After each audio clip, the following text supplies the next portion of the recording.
ఏంటి అసలు లావణ్య ఈ డ్రగ్స్ నిజంగానే తీసుకుంటదంటండి? అయ్యో! ఒప్పుకుంది కదా ఆవిడే.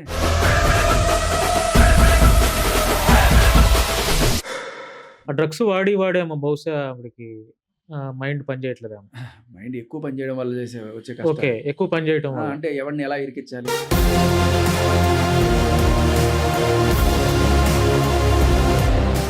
శీలం, మానం అనేది చాలా పవిత్రం కదండీ ఆడవాళ్ళకి. అటువంటిది ఆ అమ్మాయి అంత మందితో షేర్ చేసుకొని అలాగా మాట్లాడతానికి కూడా నాకు చాలా ఇబ్బందిగా ఉంది. ఆ అమ్మాయి మరి ఈ వీడియో చూసి నా మీద కేస్ పెట్టినా కూడా నేను ఫేస్ చేయడానికి రెడీ. నిజంగానే 'మస్తాన్ సాయి' అంటే హార్డ్ డిస్క్‌లో అంతమంది అమ్మాయిలకి సంబంధించి ఇది ఉన్నాయా? చాలా మంచి ప్రశ్న. హ్మ్. చాలా ఇంపార్టెంట్ ప్రశ్న. జనాలకి తెలియాల్సిన హ్మ్. ప్రశ్న. మస్తా సాయి బ్లాక్‌మెయిల్ చేసాడు అనుకుందాం. హ్మ్. ఎవరు కేసు పెట్టాలి? హ్మ్. బ్లాక్‌మెయిల్ అయినా అమ్మాయిలు పెట్టాలి.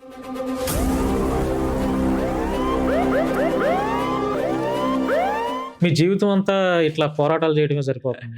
ఎక్కడండి, మొన్నే కదా నేనొచ్చాను. ఒక ఆ! సంవత్సరం అయింది కదా, సంవత్సరం కూడా కాలేదు. ఆ! అంతే అంటే కంటిన్యూయస్‌గా 2020 మీరే ఉన్నారు. ఈ ఇష్యూ మీద మీరే వాయిస్ ఇస్తున్నారు కదా! నేను అలా అని ప్రతి ఎదవ ఎవడైతే తప్పులు చేశాడో వాడి వెనకాల నేను నిలబడను. హ్మ్. కానీ అమాయకుడు అని చెప్పి కళ్ళ ముందు తెలుస్తున్నా కూడా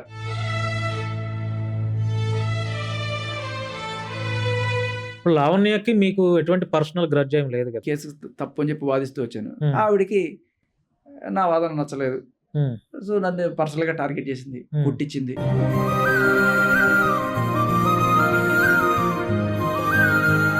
అంటే అంత అమ్మాయి మానిప్యులేట్ చేస్తదా అంతా? కళ్ళ ముందు కనబడుతుంది. అవును. పోలీసులనే మానిప్యులేట్ చేస్తుంది. లాయర్‌లను మానిప్యులేట్ చేస్తుంది. రిపోర్టర్స్‌తో ఆ! డ్రగ్ పార్టీలు చేసుకుంటూ వాళ్ళతో ఈ రాయిస్తుంది. జన్మకి చాలు, నేను పోతానన్నయ్య, నేను పోతాను, నాకు ఇది వద్దన్నయ్య, నేను పోతాను. అంటే ఆ అమ్మాయి సినిమాల్లో చేయట్లా, సీరియల్స్‌లో చేయట్లా, ఈవెంట్స్ ఏం చేయట్లా. డబ్బులు ఎక్కడి నుంచి వస్తున్నాయి? చాలా మంచి ప్రశ్న అండి.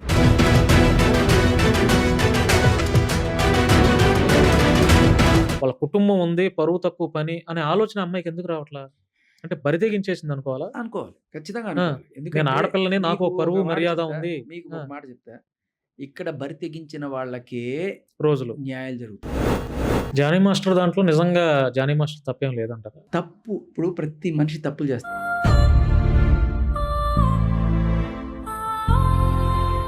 మగాడు నిజం చెప్పినా తడికిలాగా ఉంటదంట. హ్మ్. ఆడది అబద్ధం చెప్తే గోడ కట్టినట్టు ఉంటదంట.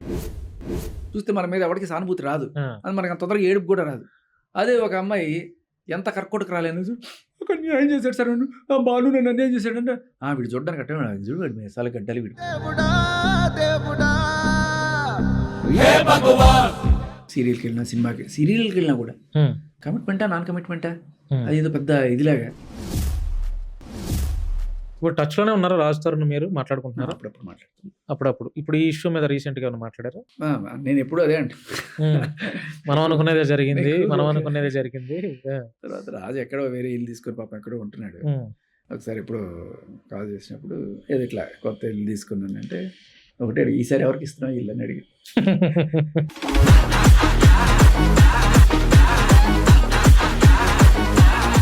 హలో! హాయ్! నమస్తే. Welcome to Shashi TV. నేను భాను మేకల. ఈరోజు మనతో బిగ్ బాస్ శేఖర్ భాషా గారు ఉన్నారు. సార్ నమస్తే అండి. నమస్తే భాను. మొత్తానికి ప్రజల్లో మీరే గ్రేట్, లేకపోతే మీరు తీసుకున్న స్టాండే నిజమయ్యే ఛాన్సెస్ అయితే కనపడుతున్నాయి మరి. ఏమంటారు మీరు? నేను ఫస్ట్ నుంచి అదే మొత్తుకుంటున్నా. అవును. రాజ్ తరుణ్ అమాయకుడు, హ్మ్. తప్పుడు కేసులు పెడుతున్నారు. ఇలా తప్పుడు కేసులు పెట్టే వాళ్ళకి అగెనెస్ట్‌గా నేను వస్తా, పోరాడతా. హ్మ్. సెక్షన్ 493 గురించే కదా నా పోరాటం. అదే అవును. కేసు రాజ్ తరుణ్ మీద పెట్టారు. సెక్షన్ 493 అంటే ఏంటంటే, భాను ఒక అమ్మాయిని ప్రేమించాడు. పెళ్లి చేసుకుందాం అనుకున్నాడు. హ్మ్. ఇద్దరు కలిసి తిరిగారు. సరే సంసారం కూడా చేశారు కొన్నాళ్ళు. చేసిన తర్వాత ఏదో తేడా వచ్చి ఇప్పుడు ఆ అమ్మాయి ఒకవేళ గనక భాను వద్దు, నాకు ఎంతకన్నా బెటర్ సంబంధం వచ్చింది, హ్మ్. ఇంకా చాలు భాను, బాయ్ బాయ్ అందనుకో, లేదు నేను చచ్చిపోతాను, లేకపోతే నువ్వు బాధపడ్డా చస్తే చచ్చిపో, హ్మ్. నేను గురించి పట్టించుకునేవాడు. అదే గనక రివర్స్లో అమ్మాయికి జరిగితే, హ్మ్. అంటే నువ్వు గనక అమ్మాయిని వదిలేసి వెళ్ళిపోదాం అనుకుంటే ఆ అమ్మాయి వెళ్ళి కేసు పెట్టచ్చు. హ్మ్. అదే 493. హ్మ్. దాని ప్రకారం నీకు 10 ఏళ్ళు జైలు శిక్ష పడుతుంది. హ్మ్. ఇంతకుముందు basically 498 కూడా ఒక breakup చట్టం ఉండేది. 498 భార్యాభర్తలు అది వేరు. అంటే ఇట్లాంటి ఫాల్స్‌గా అలిగేషన్స్ చేస్తున్నారనే ఇంతకుముందు ఆ 498 ఎప్పుడైతే ఎఫ్ఐఆర్ అవుతదో అప్పుడు ఇంతకుముందు ఇమ్మీడియేట్‌గా అరెస్ట్ ఉండేది. ఇది హనీ ట్రాపర్స్ అంటారు కదా, అవును. హనీ వాళ్ళు ట్రాపర్స్. వాడుకునే సెక్షన్ అవును. 493. అవును. హనీ ట్రాపర్స్ 493 అండ్ 376 సెక్షన్స్ బాగా వాడతారు. హ్మ్. అంటే రేప్ చేయకపోయినా చేశారని, చేశారు. కొన్నాళ్ళు బాగా తిరిగేశాడని, ఒక రోజున రేప్ చేశాడని, అవును. లేకపోతే ఇట్లా నన్ను పెళ్లి చేసుకుంటాను మోసం చేశాడని వాళ్ళకి అనుకూలంగా ఉండే ఇది 493 అనేది. ఈ సెక్షన్ రాజధాని మీద పెట్టినప్పుడు నేను గట్టిగా మాట్లాడే తప్పు సెక్షన్ అని చెప్పి అది చూపించడానికి ప్రూఫ్స్ అన్ని తీసుకొచ్చినప్పుడు నా మీద రకరకాల చెప్పులతో దాడి చేశారు, తిట్టారు, వాళ్ళ లాయరు అన్నీ అయినాయి. అన్నీ అయిన తర్వాత ఇవాళ వచ్చి నేను చాలా తప్పు చేశాను, రాజధాని నన్ను క్షమించండి, తప్పు కేసు పెట్టాను అని ఇన్నాళ్ళు నేను అదే కదా పోరాటం చేశాను. మీరు ఫస్ట్ నుంచి రాజధాని వైపే స్టాండ్ తీసుకున్నారు. ఆ అమ్మాయి మీద ఆ అమ్మాయి యొక్క క్యారెక్టర్ గురించి కూడా మీరు చెప్తానే ఉన్నారు. అసలు ఇంకోటి ఏంటంటే ఆ సీజన్ 1లో రాజ్ తరుణ్ అంటే నేను బిగ్ బాస్ కి వెళ్ళక ముందు బిగ్ బాస్ కి వెళ్ళిన తర్వాత డివైడ్ చేసుకుంటే అది మధ్యలో ఇంటర్వల్ బ్యాంక్ అనుకున్నా. దాని ముందు ఆవిడ ఇదే టీవీ ఛానల్ చేసి చక్కగా రాజ్ తరుణ్ చాలా నన్ను మోసం చేసేసాడు, నన్ను అన్యాయం చేసేసాడు, పెళ్లి చేసుకుంటాను, మస్తాన్ సాయి చాలా మంచివాడు, నా ఫ్రెండ్ మస్తాన్ సాయి నాకు హెల్ప్ చేశాడు, మరి మస్తాన్ సాయి మీద ఎందుకు కేసు పెట్టావమ్మంటే అది కూడా రాజ్ తరుణ్ పెట్టించాడు, ఇలాంటివన్నీ చెప్పుకుంటూ వచ్చింది. కట్ చేస్తే ఇవాళ సీన్ రివర్స్, రాజ్ తరుణ్ మంచివాడు, మస్తాన్ సాయి చెడ్డవాడు. రేపు ఇంకొక గ్యాప్ ఇచ్చావనుకో, మస్తాన్ సాయి మంచివాడు, రాజ్ తరుణ్ మంచివాడు, భాను శేఖర్ భాష చెడ్డవాడు. శేఖర్ భాష ఎప్పుడు చెడ్డవాడు, ఎందుకంటే ఇట్లాంటి తప్పులు చేసే వాళ్ళకి వెనకాల ఉంటూనే ఉంటాను నేను. అంటే ఎందుకని మీరు లావణ్య మీదే అంటే అంత ఇదిగా రాజ్ తరుణ్ వైపు స్టాండ్ తీసుకోవాల్సినంత అవసరం ఏంటి అసలు? లావణ్య లేకపోతే సృష్టి వర్మనో లేకపోతే ఇంకొకళ్ళు కదా. నా ప్రాబ్లం ఏంటంటే ఈ చట్టం సెక్షన్ 493 కావచ్చు, లేకపోతే ఈ మధ్య కాలంలో వచ్చిన సరికొత్త రేప్ డెఫినేషన్ ఏదైతే ఉందో ఈ 376 దీన్ని యూజ్ చేసుకొని చాలా ఫాల్స్ కేసెస్ పెడుతున్నారు, దారుణమైన ఫాల్స్ కేసెస్ పెడుతున్నారు. అండ్ ఆఫ్ కోర్స్ 498 ఆల్రెడీ మీరు ఇందాక ప్రస్తావించారు. ఈ 3 మగాళ్ళకి చాలా అన్యాయం చేస్తున్న సెక్షన్స్ అన్నమాట. లిటరల్లీ అంటే జస్ట్ మగాడే కాదు, కుటుంబం మొత్తం సర్వనాశనం అయిపోయి రోడ్డును పడే పరిస్థితి. సో జానీ మాస్టర్ సంగతి చూడండి ఎంత దారుణమైంది. ఆయన ఏకంగా జైల్లో పెట్టి 35 రోజులు, 30 కెరియర్ కూడా డ్యామేజ్ అవ్వాలి, అంత డ్యామేజ్, నేషనల్ అవార్డు పోయింది. ఇన్ని డ్యామేజ్ జరగడానికి కారణం ఏంటి? చట్టం. ఇదే నువ్వు వెళ్ళి ఒక అమ్మాయి మీద పెట్టు, తీసుకోరుగా. దీనికి తోడు మీడియా బాజాలు కొడతా ఉంటారు. సో నేను వచ్చి కొన్ని ఆధారాలు చూపించి ఇవన్నీ కూడా చెప్పడం వల్ల కొంత డ్యామేజ్ కంట్రోల్ అవుతుంది. కానీ ఇప్పుడు ఒక రేప్ విక్టిమ్ అని చెప్పి బయటికి చెప్పుకుంటూ వాళ్ళే మీడియా ముందుకు వచ్చి అవతల వాళ్ళని దూషిస్తుంటాం, మేము వాళ్ళని దూషిస్తుంటాం, మేము కొడుతుంటాం, తిడుతుంటాం, వాళ్ళు కొడుతూనే ఉండాలి, పొరపాటున మాకు అగ్నేష్ ఏమైనా సాక్ష్యాలు చూపిస్తే మీ మీద కేసులు పెడతాం. ఇక్కడ ఒక క్యారెక్టర్ మిస్ అయింది, చెప్పండి ఆ మనిషి ఎవరు చెప్పండి, ఐడియా లేదా? ఏమంటే చాలా మంది మీద మనం చేసాం. అంటే లావణ్య సైడ్ వకాలత్ పుచ్చుకొని మాట్లాడినటువంటి కళ్యాణ్ దిలీప్ శంకర్ ఏమయ్యాడు మధ్యలో? ఐడియా వచ్చిందా మీకు? ఇప్పుడు మీ మీద లైవ్ లో కూడా ఇష్టం వచ్చినట్టు మాట్లాడాడు, ఇప్పుడు ఏమయ్యాడు ఆ వ్యక్తి? అదే మీరు గట్టిగా అడగాల్సింది. బట్ అంటే ఇప్పుడు ఒకళ్ళు కాకపోతే ఒకళ్ళు ఆయన వెళ్ళిపోయిన తర్వాత స్విమ్మింగ్ పూల్ లాయర్ ఒక ఆయన వచ్చాడు కదా, చూసుంటారు. అవును. సో అంటే అంత వాయిస్ ఇచ్చాడు కదా లావణ్య తరపున స్టాండ్ తీసుకుని కళ్యాణ్ దిలీప్ శంకర్, మీ మీద అంత దారుణంగా చాలా మాట్లాడాడు మీడియా సాక్షిగా కూడా. ఇప్పుడు అతను కనుమరుగైపోయాడు, అంటే అతను కూడా వాస్తవాలు తెలిసి నేను ఈ బురదలో కాలు వేస్తున్నానని ఫీల్ అయ్యాడు అంటారా? ఖచ్చితంగా, అంతే, ఖచ్చితంగా. సో బురదలో కాదు, స్విమ్మింగ్ పూల్ ఉండే వాళ్ళు బెటర్ అని స్విమ్మింగ్ పూల్ లాయర్ని ఒక ఆయన పట్టుకొచ్చింది కొన్నాళ్ళు. సో ఆయనతో కొన్నాళ్ళు ట్రావెల్ చేసింది, ఆయన అది చేసేస్తాను, మళ్ళీ ఆయన కూడా ఏదో నిజ స్వరూపం తెలుసుకున్నట్టున్నాడు, ఆయన కూడా వెళ్ళిపోయాడు. ఇప్పుడు ఇంకో ఆయన వచ్చాడు. సో అంటే బేసికల్లీ ఎవరో ఒకరు కొన్నాళ్ళు అంటే దేవుడి డెఫినేషన్ వాడికి వాడు తెలుసుకోవాల్సింది, మనం చెప్తే అర్థమవుతుంది. ఇప్పుడు వాళ్ళు పాపం లావణ్య మంచిది, లావణ్య అమాయకురాలు ఇలా చెప్పుకుంటూ తిరుగుతుంటారు మీడియాలో అన్నిట్లోనూ. తర్వాత దెబ్బ పడితే కదా వాళ్ళకి కూడా తెలిసేది. వాస్తవానికి ఫిల్మ్ ఇండస్ట్రీ అనగానే చాలా మందికి రకరకాల అపోహలు ఉంటాయి. ఈ లావణ్య అనే ఈ అమ్మాయిని చూసిన తర్వాత అంటే ప్రజలు కావచ్చు, లేకపోతే ఫిల్మ్ ఇండస్ట్రీలో ఉన్న వాళ్ళు కావచ్చు, లేకపోతే ఇంకా చాలా మంది కామన్ మ్యాన్స్ కూడా ఇంత దారుణంగా తయారవుతారా, ఇంత దారుణంగా ఉందా పరిస్థితి హైదరాబాద్లో సినిమా వాళ్ళు అని చెప్పి ఈ రకమైనటువంటి ఆలోచనకు వచ్చేస్తారుగా, పక్కాగా వస్తారు. ఏంటి డ్రగ్స్ ఏంటి, ఒకళ్ళు మార్చి ఒకళ్ళని ఇట్లా ఇబ్బంది పెట్టడం ఏంటి, కాసేపు వాళ్ళు మంచి అంటారు, కాసేపు వీళ్ళు చెడ్డ అంటారు, కాసేపు అతనే కరెక్ట్ అంటారు, కాసేపు ఇతను క్షమించాను. ఏంటి అసలు లావణ్య ఈ డ్రగ్స్ నిజంగానే తీసుకుంటుంది అంటండి? అయ్యో ఒప్పుకుంది కదా, ఆవిడే ఒప్పుకుంది కదా. ఆ డ్రగ్స్ వాడేమో బహుశా ఆవిడకి మైండ్ పనిచేయట్లేదేమో. మైండ్ ఎక్కువ పనిచేయడం వల్ల వచ్చే ఓకే, ఎక్కువ పని చేయడం అంటే ఎవరిని ఎలా ఇరికించాలి అంటే వ్యవస్థల్ని కూడా ఆడదలుచుకుంటే తన చేతిలో పెట్టుకోగలదు అన్నట్టుగా పోలీసుల్ని ఆయన ఫ్లట్టింగ్ చేస్తుంది ఆఫీసర్. ఆయన పాపం వద్దమ్మా నేను రాలేను అంటున్నా కూడా నేను రానా, నేను రానా, నాకు కసి, నేను గలీజ్దాని ఇలాంటివన్నీ చెప్తుందా. తర్వాత ఇంకొకళ్ళు విలేకరులతోటి అవును. ఆమె ఉంటది, నువ్వు నేను కాప్స్ని ఉంచుకున్నట్టే, అంటే పోలీసులు ఉంచుకున్నట్టే అవును. నేను కూడా ఉంచుకుంటాను, నాకు ఆ ఇన్ఫర్మేషన్ అమ్మాయి గురించి తెలిసిన వాళ్ళు కూడా ఎలా అమ్మాయిలతో మరి పులిహోర కలుపుతున్నారు? అదే కదా ఇప్పుడు అమ్మాయి విచిత్రం. ప్రతిదీ కాల్ రికార్డ్ చేస్తదని తెలుసు. వాట్సాప్ కాల్ అయినా రికార్డ్ చేస్తదని తెలుసు. మరి ఎలా ఈ డీఎస్పీ పోలీస్ ఆఫీసర్స్ అయినా మీడియా వాళ్ళని ఎలా మాట్లాడుతున్నారు అమ్మాయితో? అంటే వాళ్ళకి ఇప్పుడే తెలిసింది. వాళ్ళు ఆ! జనరల్‌గా మీడియాలో వాళ్ళ పనే వాళ్ళు చూసుకుంటుంటారు. హ్మ్. వాళ్ళు డ్యూటీలో వాళ్ళు తక్కువగా మీడియా చూస్తుంటారు. హ్మ్. బట్ ఎప్పుడైతే ఇటువంటి వెలుగులోకి వస్తాయో హ్మ్. ఆయనే కాదు మిగతా వాళ్ళందరూ కూడా అటెన్షన్‌లోకి వస్తారు. హ్మ్. అమ్మో! ఇట్లాంటి వాళ్ళతో జాగ్రత్తగా ఉండాలి. హ్మ్. మామూలుగా మాట్లాడినా కూడా హ్మ్. ఇప్పుడు ఆ కాల్ మీరు గమనిస్తే ఆ పోలీస్ ఆఫీసర్‌తో చాలా సెడ్యూసింగ్‌గా మాట్లాడుతున్న అవును. కాల్‌లో ఆయన పెద్ద చేసింది ఏమీ లేదు. ఆయన మామూలుగానే మాట్లాడుతున్నాడు. నేను హ్మ్. ఎక్కడో ఉన్నాను అంటే నేను వస్తా, నేను గలీజ్‌దాన్ని అలాంటివి ఉన్నప్పుడు జనరల్‌గా హ్మ్. ఒక పెద్దరికంగా వాట్ వి ఎక్స్‌పెక్ట్ అంటే ఒక జనాల నుంచి ఏం ఎక్స్‌పెక్ట్ చేస్తారంటే, నువ్వు రాముడు మంచి బాలుడు అయితే హ్మ్. ఏం తిక్కగా ఉందా? హ్మ్. వేషాలెత్తన్నావా? హ్మ్. ఏమన్నా ఉంటే పోలీస్ స్టేషన్‌లో వచ్చి మాట్లాడు. హ్మ్. ఇలాంటి ఎక్స్ట్రా‌గా నా దగ్గర చేయకు హ్మ్. అని చెప్పకపోవడం మాత్రమే హ్మ్. ఆయన చేసిన చిన్న పొరపాటు. హ్మ్. ఆయన అంటే జనరల్‌గా లేడీస్ అంటే రెస్పెక్ట్ చేయండి, మంచిగా మాట్లాడండి ఇవన్నీ చెప్తుంటారు కాబట్టి హి, హి, హు అని చెప్పి మొహమాటంగా మాట్లాడుండొచ్చు. హ్మ్. కానీ ఈవిడ చాలా క్లియర్ కట్‌గా హ్మ్. లాయర్‌తో స్విమ్మింగ్ పూల్‌లో వకాలతిస్తది. హ్మ్. పోలీసులతో ఇట్లా మాట్లాడుతది. ఇంకా రిపోర్టర్లతో అయితే నేను కాప్స్ ఉంచుకున్నట్టు ఉంచుకుంటా అంటది. హ్మ్. సో, అంటే మనకు కావాల్సిందేంటి? ఒక కోర్ట్ ఒక కేసు ఇది జేయడానికి లాయరు, హ్మ్. మీడియా, హ్మ్. పోలీస్. పోలీసు. సో, వీళ్ళని గుప్పెట్లో పెట్టుకొని హ్మ్. ఆడడానికి హ్మ్. చాలా చక్కటి హ్మ్. ప్రణాళిక. హ్మ్. ఇలాంటివి ఇంకా రాబోయే రోజుల్లో ఇట్లాంటి అంటే ఈ టైప్ ఆఫ్ మళ్ళీ ఏమన్నా అలిగేషన్స్ వాళ్ళ మీద వెల్లువెత్తి చేసిన పోలీసోళ్ళన్నా ఈసారి రెడీగా ఉన్నారా? అంటే ఇప్పుడు ఎలిగేషన్ నువ్వు ఇంట్లో కూర్చొని చేయొచ్చు. ఆ! కానీ ఇది ప్రపంచానికి వినిపించేదెవరు? అవును. ఒక మీడియా. అవును. మీడియాలోకి ఇప్పుడు వస్తుంది. నువ్వు ఒక బాను ఉన్నాడు. ఒక కసబ్బు. హ్మ్. లేపోతే ఎవడో ఒక టెర్రరిస్ట్ ఉన్నాడు. ఎంతమందిని చంపేశాడు. హ్మ్. లేపోతే ఒక రేపిస్ట్ ఉంటాడు. హ్మ్. వాడు 10 మందిని చంపేశాడు. వాడిని కూర్చోబెట్టి హ్మ్. మీ వెర్షన్ చెప్పండి అని చెప్పి ఇంటర్వ్యూ చేయొచ్చు నువ్వు. హ్మ్. సరే నీ కోణంలో ఎక్కడో ఒక చోట న్యాయం ఉందనుకుందాం. బట్ పదే పదే కళ్ళ ముందే బొంకుతూ లాస్ట్ సీజన్‌లో ఆయన రైటు ఈయన తప్పు. ఈ సీజన్‌లో ఈయన రైటు ఈయన తప్పు. అవును. ఇలా చెప్తున్న వాళ్ళని మళ్ళీ మళ్ళీ వేదికల మీద కూర్చోబెట్టి హ్మ్. ఏం చెప్పాలనుకున్నారు? జనాలేమో ఒక పక్క ఊస్తున్నారు కామెంట్స్‌లో. అవును. థూ! ఛీ! అంటున్నారు. అవును. మీకు వేరే ఏం దొరకలేదా? ఎవరిని తీసుకొస్తారా ఏంటి? ఆవిడ చెప్పే ప్రతిదానికి కూడా టైటిల్స్ కూడా మీరు చూడండి. హ్మ్. ఆవిడ పాపం కన్నీటి పర్యంతం అయిందంట. హ్మ్. రాజు నన్ను క్షమించు అంది. నిజంగా నీకంత పశ్చాత్తాపం ఉంటే ఆ ఇల్లు వదిలేసి వెళ్ళిపో. నువ్వు హ్మ్. సంపాదించావా? హ్మ్. కాదు కదా! నువ్వు చేసినవన్నీ ఆ ఇంట్లో చేసిన పెంట.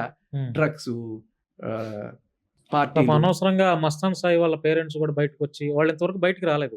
అవును. వాళ్ళు రీసెంట్‌గా మీడియాతో కూడా మాట్లాడి మేము చాలా గుట్టుగా బ్రతికే కుటుంబం మమ్మల్ని బజారుకి ఈడ్చింది. 12,00,00,000 కావాలంటుంది. అవును. అది లేకపోతే 2,00,00,000 కావాలి లేకపోతే 50,00,000 కావాలి అని చెప్పి ఇట్లా మాట్లాడి వాళ్ళు కూడా చెప్తున్నారు. ఇప్పుడు మస్తాన్ సాయి అంటే బెయిల్ పైన ఎప్పుడు రావచ్చు? మేబీ 1 వీక్‌లో రావచ్చు. 1 వీక్‌లో ఇప్పుడు ఆల్‌మోస్ట్ 14 డేస్ అయిపోయిందా ఆయనెళ్లి? 14 డేస్ కాదు. హ్మ్. 1 వీక్ అవుతుంది. 1 వీక్ అవుతుంది. నిజంగానే మస్తాన్ సాయి అంటే హార్డ్ డిస్క్‌లో అంతమంది అమ్మాయిలకి ఆ! సంబంధించి ఇది ఉన్నాయా? చాలా మంచి ప్రశ్న. హ్మ్. చాలా ఇంపార్టెంట్ ప్రశ్న. జనాలకి తెలియాల్సిన ప్రశ్న. హ్మ్. ఈ రోజుటి దాకా నేను చూడలేదు. హ్మ్. మీరు చూడలేదు హార్డ్ హ్మ్. డిస్క్‌లో ఉంది. హ్మ్.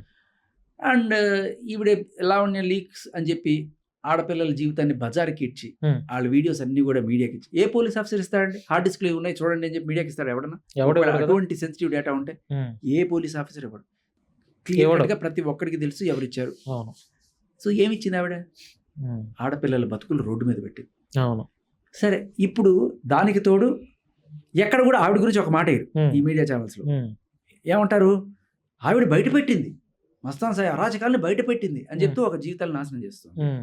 ఇంకో పక్క మస్తాన్ సాయి కామాంధుడు మస్తాన్ సాయి. కానీ ఈవిడే ఇవన్నీ కూడా డార్క్ వెబ్‌సైట్స్‌లో పెట్టి డబ్బులు చేసుకొని వాటిని వాళ్ళ పేరెంట్స్‌కి పంపించి వాళ్ళు చచ్చిపోయేలాగా చేయడానికి చేస్తుందని చెప్పి ఆ అమ్మాయిలే వాపోతున్నారు. హ్మ్. ఆ అమ్మాయిల మాట వినేదెవడు? వినిపించేదెవడు?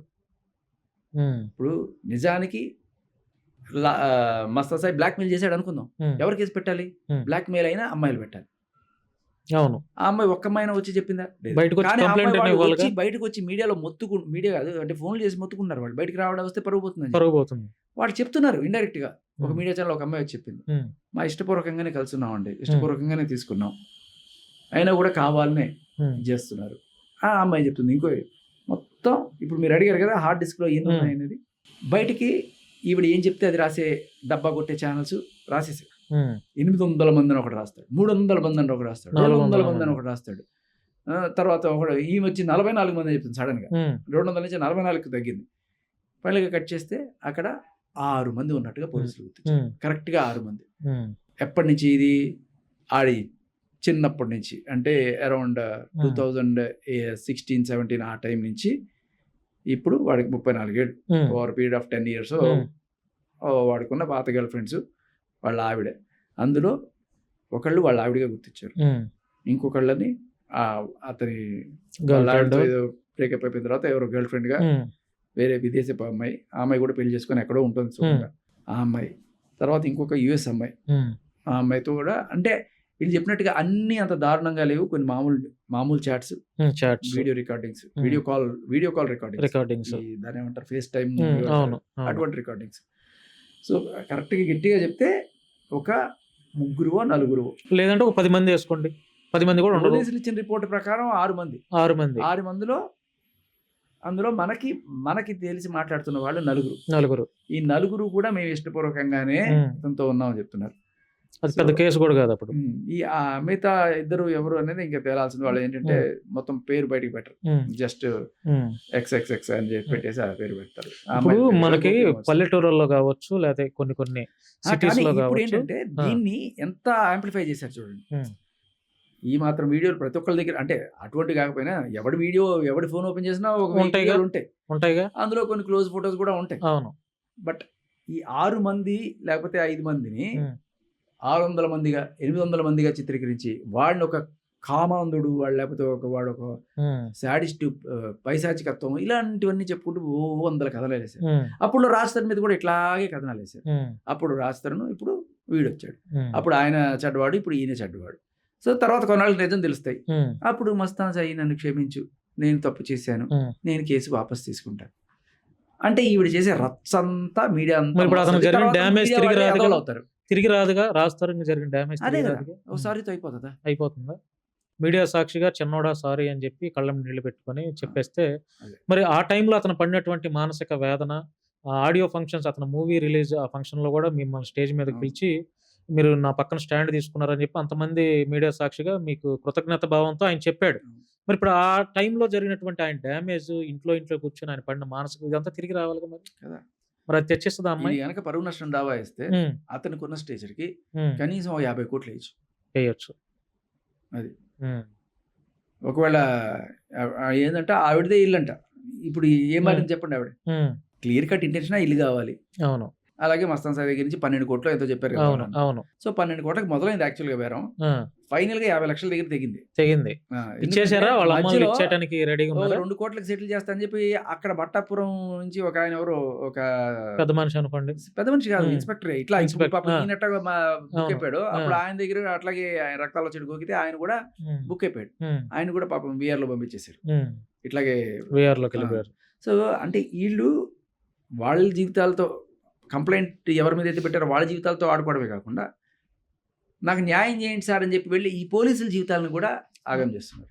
మీ జీవితం అంతా ఇట్లా పోరాటాలు చేయడమే సరిపోతుంది. ఎక్కడండి, మొన్నే కదా నేను వచ్చాను, సంవత్సరం అయింది, సంవత్సరం కూడా కాలేదు అంతే. 2000 కంటిన్యూస్ గా మీరే ఉన్నారు ఈ ఇష్యూ మీద, మీరే వాయిస్ ఇస్తున్నారు కదా. ఎక్కడ అందరూ రావాలి. ఇప్పుడు నేను ఒక్కడనే అంటే ఎన్నాళ్ళని మీలాంటి వాళ్ళకి అందరూ వచ్చి, ఇప్పుడు అందరు మగాళ్ళు మంచాళ్ళని చెప్పను నేను, అలానే ప్రతి ఎదవ ఎవడైతే తప్పులు చేశాడో వాడు వెనకాల నేను నిలబడను. కానీ అమ్మాయి ఇక్కడ అని చెప్పి కళ్ళ ముందు తెలుస్తున్నా కూడా అతని జీవితాన్ని నాశనం చేస్తున్నాను అన్నప్పుడు ఖచ్చితంగా మనందరం నిలబడకపోతే రేపు మనకు జరిగితే ఎవడొస్తాడు? ఇప్పుడు లావణ్యకి మీకు ఎటువంటి పర్సనల్ గ్రడ్జ్ ఏం లేదు కదా? నాకు జీవితంలో ఎప్పుడు చూసింది లేదు. అప్పుడు ఆవిడ ఎవరో కూడా నాకు తెలియదు. నేను ఈ కేసు తప్పు అని చెప్పి వాదిస్తూ వచ్చాను. ఆవిడకి నా వాదన నచ్చలేదు.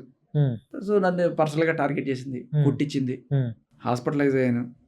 తర్వాత ఇప్పుడు చంపడానికి కూడా స్కెచ్ చేశారు కదా, మీరు అది వినే ఉంటారు. అంటే అంత అమ్మాయి మ్యానిపులేట్ చేస్తుందా? అంత కళ్ళ ముందు కనబడుతుంది. పోలీసులనే మ్యానిపులేట్ చేస్తుంది, లాయర్లను మ్యానిపులేట్ చేస్తుంది, రిపోర్టర్స్ తో డ్రగ్ పార్టీలు చేసుకుంటూ వాళ్ళతో రాయిస్తుంది. ఇంకేముంది చెప్పండి? అసలు అంత డబ్బు ఎక్కడ ఉందండి అమ్మాయి దగ్గర ఇప్పటికి? అంటే దాచి ఉందా ఏమన్నా, లేకపోతే సేవింగ్స్ ఏమన్నా పెట్టిందా, లేకపోతే ఎట్లా? అంటే ఆ అమ్మాయి సినిమాల్లో చేయట్లా, సీరియల్స్ లో చేయట్లా, ఈవెంట్స్ ఏం చేయట్లా, డబ్బులు ఎక్కడి నుంచి వస్తున్నాయి? చాలా మంచి ప్రశ్న అండి ఇది ప్రతి జర్నలిస్ట్ అడగాలి. మీకు డబ్బులు ఎక్కడి నుంచి వస్తున్నాయి? మీరు ఏ బిజినెస్ చేయరు, ఏ జాబ్ చేయరు, కానీ మీరు బ్లాక్మెయిల్ చేస్తున్నారని చెప్పి అమ్మాయిలు అయితే కేసులు పెట్టారు. కొంతమంది అబ్బాయిలు కూడా కేసులు పెట్టారు. ఉమ్, సరే, మీరు బ్లాక్మెయిల్ చేసి డబ్బులు సంపాదించుకుంటున్నారా? ఉమ్, పోలీస్ ఆఫీసర్ని బ్లాక్మెయిల్ చేస్తారా? లేకపోతే రిపోర్టర్స్ని కూడా బ్లాక్మెయిల్ చేస్తున్నారా? ఉమ్, లాయర్స్ని కూడా బ్లాక్మెయిల్ చేస్తున్నారా? ఉమ్, ఎంతమందిని బ్లాక్మెయిల్ చేసి పొట్ట నింపుకుంటున్నారు? ఉమ్, ఏం చేసి మీరు అసలు డబ్బులు సంపాదిస్తున్నారు? ఉమ్, ఇది చాలా ఇంపార్టెంట్ క్వశ్చన్. అవును కనబడుతున్నది అయితే ఇదే, ఇప్పుడు ఇదే చేస్తుంది. అవును కేసులు పెట్టడం. అవును న్యూ సెన్స్ నాన్ సెన్స్ ఇదంతా ఇప్పుడు కాదు భాషా గారు. ఇప్పుడు పల్లెటూళ్ళల్లో లేదంటే కొంచెం మున్సిపాలిటీ కార్పొరేషన్ పరిధిలో ఉన్నటువంటి కొన్ని ఊళ్ళల్లో చూసుకుంటే ఒక అమ్మాయికి సంబంధించి ఏదైనా చిన్న ఒక లవ్ అఫైర్ లేకపోతే ఏదన్నా వచ్చి ఇష్యూ అయ్యి ఏదన్నా అయితే తల్లిదండ్రులు పరువుకి భయపడతారు. అటు ఇంటి పొరుగుళ్ళతో చెప్పుకుందామన్నా కూడా భయపడతారు. ఆ పరువు ఎందుకులే చాలా గుట్టుకుందాంలే అని. లావణ్య ఇంత దారుణంగా బయటకు వచ్చేసి 2 తెలుగు రాష్ట్రాల్లో ఇంత నాన్‌సెన్స్ అయిపోయి, ఆ అమ్మాయి వెనక ఒక తల్లిదండ్రులు, పేరెంట్స్ ఉన్నారు. వాళ్ళ కుటుంబం ఉంది. పరువు తక్కువ పని అనే ఆలోచన అమ్మాయికి ఎందుకు రావట్లా? అంటే బరితెగించేసింది అనుకోవాలా? అనుకోవాలి, ఖచ్చితంగా ఆ! అనుకోవాలి. నేను ఎందుకంటే ఆడపిల్లని, నాకు మీకు ఓ పరువు ఒక మాట మర్యాద చెప్తా, ఉంది. మీకు ఆ! ఒక మాట చెప్తా. ఇక్కడ బరి తెగించిన వాళ్ళకే రోజులు. న్యాయాలు జరుగుతున్నాయి. హ్మ్. అంటే అన్నీ ఈడిసిపెట్టి, హ్మ్. ఇప్పుడు ఎప్పుడన్నా వాళ్ళ అమ్మా నాన్నతో ఉండడం మీరు చూసారు? అవును. వాళ్ళని కూడా చాలా తిడుతుంది కదా! రేర్. వాళ్ళ అమ్మని ఏమని తిడుతుంది? అవును. లంజా, బొంజా అని కూడా తిడుతుంది కదా! అంటే నేను దారుణం. చెప్పలేను. అవును. అంత అంటే అవును. అటువంటి అంటే ఫ్యామిలీ ఏ హ్మ్. రకమైన రిలేషన్ లేదు, వావి వరసలు లేవు. అవును. వాడెవడో రాఖీ కడితే అవును. వాడితో కూడా ఏదో ఉంది అని చెప్పి మస్తాన్ సాయి అనుమానం వ్యక్తం చేస్తే, అంటే ఇప్పుడు కాల్ ఒకటి లీక్ అయింది. అవును. దాంట్లో ఏంటంటే ఆయన రాఖీ కట్టాడు కదా, ఆయనతో నువ్వు స్విమ్మింగ్ పూల్లో ఎలా దిగుతావు? హ్మ్. లాయర్ అన్నాడు, హ్మ్. రాఖీ కట్టాడన్నావు, హ్మ్. మరి ఆ స్విమ్మింగ్ పూల్లో ఏంటి టచ్ అంటే మేము క్యాజువల్గానే ఫ్రెండ్లీగానే హ్మ్. అది అంటే లాస్ట్ ఒక మాట అంటాడు ఆయన. ఏంటి మీకు ఒక బిట్ ఒకటి వినిపిస్తాను, హ్మ్. అద్భుతమైన వినిపించండి. ఆణిముత్యం అది, విని తీరాలి మీరు. Hello hi Rajesh. అయిపోయింది చెప్పు. అది ఇందాక కోర్టులో ఉంటుంది విజయవాడలో ఏదో చేసాం అన్నవి సాయి వరకు రీచ్ చాలా మాట్లాడుకున్నాను. 3 గంటలకు కలిసాము. అండ్ ఇంకోటి అమ్మాయి 4:30కి ఇమీడియట్ గా నాకు కాల్ చేసింది. అదేంటిది అదేంటి డోర్ కాల్ డోర్ కొట్టిందో తను తెలియదు. మన వాటర్ సపోర్ట్ అయితే నేను లేచిన నాకు హెడ్ ఏక్ వస్తుందని ఇక అమ్మాయి బయటకు వస్తే నేను అమ్మటప్పుడు కాల్ వేస్తాను, మళ్ళీ మెడిసిన్స్ పోయినా 5 మళ్ళీ మెడిసిన్ పోయి మళ్ళీ నా రూమ్కి వచ్చేసి నేను పడుకున్నాను. నాకు రాఖీ కట్టారని చెప్పింది. ఇఫ్ నథింగ్ వాస్ హ్యాపెన్, నేనేమంటే రాఖీ అప్పుడు నాకు మస్తు మంది నేనే అడిగి కట్టించుకుంటాను. చాలా మంది ఇట్లా అలిగేషన్స్ వస్తాయని యాక్చువల్లీ. మరి మీరు కట్టించుకున్నారు. మరి రాఖీ కట్టినంత మాత్రం రాఖీ చెప్పాను, రాఖీ కట్టినంత మాత్రం కోరికలు ఉంటే కమిట్ అవ్వద్దని ఉందా? హ్మ్. ఏమన్నాడు మీరు ఉన్నారా? అవును. ఏంటిది రాఖీ కట్టినంత మాత్రాన కోరికలు ఉంటే కమిట్ కమిట్ అవ్వద్దని అవ్వద్దు. ఉందా? అవును. అసలు ఈ వాల్యూస్ ఎటుపోయినాయి? ఏంటండి అసలు ఇంత దారుణంగా? ఒకసారి మీరు జాగ్రత్తగా వినండి. నాకు రాఖీ కట్టారని చెప్పింది. ఇఫ్ నథింగ్ వాస్ హ్యాపెన్, నేనేమంటే రాఖీ అప్పుడు నాకు మస్తు మంది నేనే అడిగి కట్టించుకుంటాను. చాలా మంది ఇట్లా అలిగేషన్స్ వస్తాయని యాక్చువల్లీ. మరి మీరు కట్టించుకున్నారు. మరి రాఖీ కట్టినంత మాత్రం రాఖీ చెప్పాను, రాఖీ కట్టినంత మాత్రం కోరికలు ఉంటే కమిట్ అవ్వద్దని ఉందా? హ్మ్. రాఖీ కట్టినంత మాత్రాన కోరికలు ఉంటే కమిట్ అవ్వకుండా ఉండొద్దా? ఎంత అసహ్యం కదా. అవును. అంటే ఇక అక్కడ రాఖీ కన్న పదాన్ని డెఫినిషన్ ఏముంది ఇంకా? అంటే అదే ఆ! బావి ఒక అన్నా చెల్లెళ్ళు తల్లి మీద పవిత్రానికి గౌరవం అవును. లేదు. ఆ! ఇంకా అటువంటి మనిషి హ్మ్. భుజాలను వేసుకొని మూస్తున్నారు కొంతమంది మీడియా. హ్మ్. మీడియా మీద మీ అభిప్రాయం ఏంటి సార్? అసలు ప్రతి చోట హ్మ్. రైట్ రాంగ్ ఉన్నట్టే మీడియాలో కూడా ఉంటారు. ఉంటారు. ఇక మీడియా అన్నంత మాత్రం అన్ని ప్రతి ఒక్కడు కూడా నీతిమంతులు. చెప్పవచ్చు. అవును. నేను నిప్పు, నన్ను పట్టుకుంటే నువ్వు కాలిపోతావు, నిజమే మాట్లాడతాం మేము అన్నీ చెప్పచ్చు. కానీ కళ్ళ ముందు కనబడుతున్నాయి కదా. హ్మ్. ఒకరోజేమో ఆయన రైట్ అంటే, ఒకరోజేమో ఈయన రైట్ అంటే, ఏమి నోటికి వచ్చింది అలా వాగిన వాళ్ళందరినీ కూడా కూర్చోబెట్టుకొని హ్మ్. పాపం లావణ్య అమాయకురాలు అన్నట్టుగా హ్మ్. అయ్యో ఆవిడ ఏడ్చేసింది, ఆవిడ కన్నీరు కార్చింది హ్మ్. అని చెప్పి సానుభూతి క్రియేట్ చేసి ఇప్పుడు ఆవిడ ఇమేజ్ జాకీలు పెట్టి లేపుతున్నారు పాపం వీళ్ళు. హ్మ్. థూ అనిపిస్తుంది. హ్మ్. అలాంటి మీడియాని చూస్తే. హ్మ్. ఇప్పుడు మీరు ఆడపిల్లకి ఎగనెస్ట్‌గా వర్క్ చేస్తున్నారు, ఫైట్ చేస్తున్నారు. కాదు హ్మ్. మీరు గమనించండి, అన్యాయానికి అంటారా? మీరు గమనించండి. హ్మ్. మీకు ఇందాక ఒక మాట చెప్పారు, బరి తెగించిన ఇట్లాంటి హ్మ్. బజారు భాష మాట్లాడి బజారు పనులు చేసి హ్మ్. ఇటువంటి వాళ్ళు ఎక్కడికైనా వెళ్ళగలరు, ఏదైనా చేయగలరు. అటువంటి వాళ్ళకి మాత్రమే ఇక్కడ న్యాయం జరుగుతున్నట్టుగానే కనిపిస్తుంది. ఎందుకంటే హ్మ్. ఇప్పుడు నా మీద అంటే ఇప్పుడు నా ఫోటోలు చూడండి హ్మ్. అని చెప్పి ఎవరైనా ఇచ్చుకుంటుందా హ్మ్. ఇవ్వరు. మీడియాకి? హ్మ్. ఇగో అతను నా న్యూస్ ఎట్లా తీసాడు చూడండి అని చెప్పి ఎవరికైనా చూపించుకునే హ్మ్. కాదు కదా. హ్మ్. అది ఎవరు చేయగలరా అంత దారుణంగా? హ్మ్. పరితెగించిన వాళ్ళే. మీరు గమనిస్తే ఇక్కడ వరుసపెట్టి ఈ మధ్యకాలంలో కేసులు చూడండి. హ్మ్. రాజ్ తరుణ్ మీద పెట్టిన కేసులో లావణ్య, ఆవిడ ఎంత ఇదో మనం చూసాం. మస్తాన్ సాయి గుండె చప్పుళ్ళు, చింటు గారి మంచం కోళ్ళు, అవును ఇవన్నీ ఆయన విన్నారు. ఇన్స్పెక్టర్ గారిని గోడ దూకొచ్చి అవును. రక్కుతా, నేను గలీజ్ దాన్ని, నీకు పోలీస్ ఆఫీసర్ విలేకరుతోనే నేను పోలీస్ ఆఫీసర్ ఉంచుకున్నట్టు నేను ఉంచుకుంటా, ఇలా ఇన్ని చేస్తుంది. సో మీరు ఈ మధ్యకాలంలో గమనిస్తే కేసులు పెట్టే వాళ్ళు ఎవరు? ఫ్యామిలీ పర్సన్స్, ఒక పెళ్ళైన వాళ్ళు కాదు, ఒక లేడీ, ఒక తల్లి, ఒక చక్కగా అంటే కుటుంబ పరంగా ఉన్న వాళ్ళు ఎవరన్నా వచ్చి కేసు పెడుతున్నారా? వాళ్ళకి ఏమైనా న్యాయం జరుగుతుందా? లేదు, ఇలా బరితెగించిన వాళ్ళు వచ్చి కేసులు పెట్టి వాళ్ళు అబద్ధాలు చెప్పి తప్పుడు కేసులు పెట్టి వాళ్ళు ఎక్స్ట్రాక్షన్ చేయగలుగుతున్నారా? అంటే ఇప్పుడు జానీ మాస్టర్ కేసు ఇందాక, సరే రాజస్థాన్ కేసు మనకి ఆల్రెడీ తెలుసు. ఆవిడ కన్న తల్లినే ఎల్లని తిట్టిన ఇంకా అంతకు మించిన బరితెగింపే ఉంటుంది. అటువంటి వాళ్ళకి న్యాయం చేస్తాం. రెండోది జానీ మాస్టర్ కేసులో ఆవిడ సృష్టి వర్మ గారు, ఆవిడ డాన్సులు చూసారా మీరు ఎప్పుడైనా? చూసాను. జోడి ఆ టైంలో. సో సరే వాళ్ళ ప్రొఫెషన్ కావచ్చు, కానీ ఇక్కడ దాకా పొట్టి బట్టలు వేసుకొని మీద పడిపోయినా, లేకపోతే వాళ్ళు అటు తిప్పినా ఇటు తిప్పినా, సో దీనికి మనకి కొంచెం సిగ్గు అంత ఉంటే చేయలేం. సిగ్గు వదిలేయాలి చాలా వరకు, అవునా కాదు? అటువంటి డాన్సులు చేయాలంటే జానీ మాస్టర్ దాంట్లో నిజంగా జానీ మాస్టర్ తప్పేం లేదంటారా? తప్పు, ఇప్పుడు ప్రతి మనిషి తప్పులు చేస్తాడు, కానీ ఆ తప్పుల్ని క్యాష్ చేసుకోవాలను చూసారా? తప్పు పొరపాట్లు వేరు, నేరాలు ఘోరాలు వేరు. జానీ మాస్టర్ తప్పేంటి? వాళ్ళ ఆవిడ ఉండంగా ఆయన వేరే అఫైర్ పెట్టుకోవడం, అవును, అది ఆయన చేసింది. కానీ చాలా కాలం నడిచింది అలా. దానికి ఎవరు కేసు పెట్టాలి ఆయన మీద? వాళ్ళ ఆవిడ పెట్టాలి, భార్య పెట్టాలి కదా. కానీ ఆయన చేయని తప్పుకి ఆయన మీద కేసు పెట్టారు. ఏంటిది? ఆయన ఎఫ్ఐఆర్ పెట్టుకుంటే ఎఫ్ఐఆర్ని కాస్త రేప్గా చిత్రీకరించి, దాన్ని కూడా పోక్సోగా చిత్రీకరించి ఆయన్ని నానా రకాల నరకం చూపిస్తున్నారు. సో ఇక్కడ నిజానికి అన్యాయం జరిగిపోతుంది ఎవరికి? జానీ మాస్టర్ వాళ్ళ ఆవిడకి. ఆవిడ మన భారతదేశం, భారతీయ కుటుంబ వ్యవస్థ మీద ఆధారపడి ఉంది.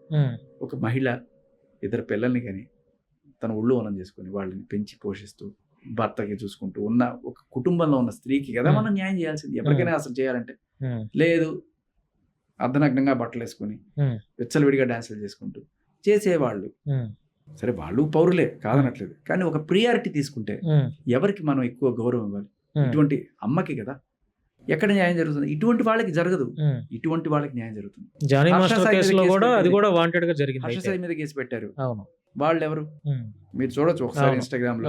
అవునవును, తెలుసు. సో బేసికలీ ఒక దాని ఏమంటారంటే అంటే ఎదిగేవాడిని పక్షంగా ఉన్న స్త్రీలు వాళ్ళు వెళ్ళి కేసులు పెడితే న్యాయాలయ దాఖలాలు కనిపించట్ల, వాళ్ళ కోసం చట్టాలు లేవు. ఇప్పుడు జానీ మాస్టర్ వైఫ్ కి నిజంగా విక్టిమ్ అనేది ఎవరన్నా ఉందంటే ఈ కేసులో ఆవిడకి ఏం న్యాయం జరిగిందండి? ఏమీ లేదు. ఆవిడ వెళ్ళి కేసు పెట్టాలనుకుంటే వాళ్ళు ఆయన మీద పెట్టుకోవాలి, కూర్చుని కొమ్మ నరుక్కోవడం కదా. అవును, ఆయన మీద కేసు పెట్టుకుంటే రేపు ఆవిడ సంసారం ఎట్లా ఉంటుంది? పలకరించారా బయటకు వచ్చిన తర్వాత జానీ మాస్టర్ ఏమన్నా మీరు? ఒకసారి పలకరించారు అంటే ఆయన మీతో షేర్ చేసుకున్న విషయాలు ఏమైనా ఉన్నాయా? అంటే ఏదో చెప్పుకుంటారు కదా, నేను కావాలని చేశారు, వెనక పెద్దలు ఎట్లా ఉండి నడిపించారు అట్లా చెప్పారు. బట్ నేను అన్ని షేర్ చేసుకున్నాను పర్సనల్ గా. బట్ ఒకసారి అయితే కలిసి నేను అంటే ఇప్పుడు అవకాశాలు ఆయనకి రావట్లేదు అనుకుంటా, వస్తున్నాయి, చేసుకుంటున్నారు. బట్ దాన్ని కూడా ఇంత ముందులా లేరు. ఎక్కడ ఉన్నా కూడా ఆయన నిలబడకూడదు, ఏదో రకంగా ఆయనకి దెబ్బ కొట్టాలి అంటే ఒక సాడిస్టిక్ ఖర్చ. అంటే అల్లు అర్జునేనా శ్రేష్ఠి వర్మ వెనక ఉంది మీకు తెలిసిన? అలా అనుకో. అంటే చాలా మంది పుకార్లు వస్తున్నాయి కదా, అల్లు అర్జున్ కావాలని పెట్టించారు, సుకుమారు అల్లు అర్జున్ అని చెప్పి. అంటే వాళ్ళు ఒకనొక టైంలో న్యాయం చేయడానికి ట్రై చేశారు. ముగ్గురిని పిలిచి కూర్చోబెట్టి, అంటే నేనేం కళతో చూసింది కదా, నేను విన్నదే మీరు కూడా. దాంట్లో ఆయన సుకుమార్ గారు, అల్లు అర్జున్ గారు కూడా కాదు, సుకుమార్ గారు కూర్చోబెట్టి మాట్లాడారట. ఎందుకమ్మా ఆయన పెళ్ళైపోయింది, పిల్లలు ఉన్నారు, ఆయన వదిలే, ఆయన మా నాన్న ఉండు, నీకేం ఆఫర్లకి ఏం కొద ఉండదు, మేము ఇస్తున్నాం కదా, సో నీ పని నువ్వు చూసుకో, ఆయన జోలికి వెళ్ళకు, నువ్వు కూడా అమ్మాయి జోలికి రాకండి, మీ పని మీరు చూసుకోండి అని చెప్పి ఒక చిన్న మధ్యస్థం చేసిన ఇటుగా ఒక సమాచారం అదైతే నాకు తెలుసు. బట్ అల్లు అర్జున్ ఇన్వాల్వ్మెంట్ అనేది మనం ఊరికే ఊహాగానాలు తప్ప దాంట్లో ఎంత ఉందని చెప్పలే. ఆయన వేరే దానికి దేనికో పుష్ప సినిమాకి పెట్టిన ట్వీట్ ని కూడా దీనికి అన్వయించుకొని కొంతమంది లాగడం. ఇంకోటి ఎట్లాగో పార్టీల అంతరం కూడా ఉంది కదా, ఆయన వైసీపీలో ఒక కార్యకర్తకి ఎవరికో, ఒక ఎమ్మెల్యేకి ఎవరికో సపోర్ట్ చేయడానికి వెళ్తే ఈయనేమో జనసేన కాబట్టి వాళ్ళకి మధ్య అప్పుడైతే ఉండుంటాయి. ఇది అంటే అభిప్రాయ భేదాలు ఉండొచ్చు. నువ్వు నా అభిప్రాయాన్ని ఒప్పుకోలేదు, నేను చంపేడాలు నీ మీద కేసు పెట్టేలా చేసే అంత దారుణం ఉండదు అక్కడ. ఎలా అంటే అక్కడ ఏముంది అభిప్రాయ భేదం? Jani master because he's into Janasena, మీరు పవర్ స్టార్కే ఎదురుగా ఆపోజిట్ మాట్లాడారు, అందుకని నేను మీ సినిమాలో చెయ్యను అని చెప్పి ఆయన తప్పుకున్నాడు. సో తప్పుకుంటే ఆ కిసిక్ సాంగ్ ఏదైతే జానీ మాస్టర్ చేయాల్సిన సాంగ్ ఆయన తప్పుకున్నారు. సరే వేరే వాళ్ళు అప్రోచ్ చేసి, కానీ దానివల్ల తప్పుకున్నాడు కాబట్టి ఎంత చేశాడంటే సినిమాల్లో బాగుంటాయి ఎట్లాంటి చెప్పుకోవడానికి. అంటే ఫోటో ఇవ్వలేదని చెప్పి సీఎం ని మార్చేస్తారు, అలా సాంగ్ చేయలేదని చెప్పి పోక్సోలు పెట్టిస్తారని చెప్పి నేను అనుకోను. అంత దారుణం అయితే జరగదు. సార్ ఇప్పుడు మీ మూవీ అప్డేట్స్ ఏంటి? అంటే ఏమైనా సినిమాల్లో చేస్తున్నారా, సీరియల్స్ కానీ? వస్తున్నాయి కానీ నాకు అయ్యేదాకా చెప్పడం ఇష్టం లేదు. ఓకే, అయితే ఒకటేసారి చూద్దరు కానీ వస్తున్నాయి. అయితే సీరియల్స్, మూవీస్ పెద్ద సినిమాలా లేకపోతే వస్తున్నాయి? సార్ సోషల్ మీడియా మీద మీ అభిప్రాయం ఏంటి?